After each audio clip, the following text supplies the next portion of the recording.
that one in particular, as I said, without surgery, without stem That's cells, without incredible. That's peptides, incredible. any, That's thank you, I appreciate it. But that's where the second one, I actually gained a lot of perspective because coming out of that first one, I was like, you know what? Ben Patrick says I can do this without surgery. I'm going to do this without surgery. So I did. And I got back to deadlifting over 800 pounds and compete and not competing, but training with the best jiu-jitsu team in the world at New Wave. I had a good handful of rounds with Gordon Ryan after I'd rehabbed my knee, and starting the professional wrestling and things like that. And the knee held up generally well. However, there was a slight catch that would happen from time to time on the inside of my knee, which I believed to be what I guess was my meniscus at the time, but I just didn't know it.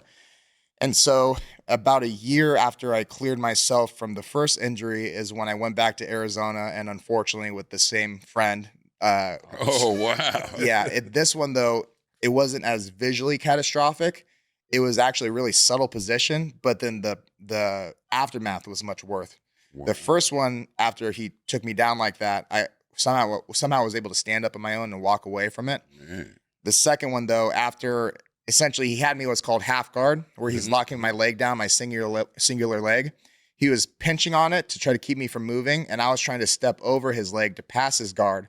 But the problem is because he was pinching, my knee didn't have the ability to rotate. Okay. So my decision to step over and turn essentially twisted my knee as he's pinching and hipping into me to keep that from happening. So it wasn't a submission necessarily. It wasn't a takedown. It was just the tightness and restriction of that position that put enough torque on my knee to then tear my meniscus. It was a grade 3 bucket handle tear. Wow.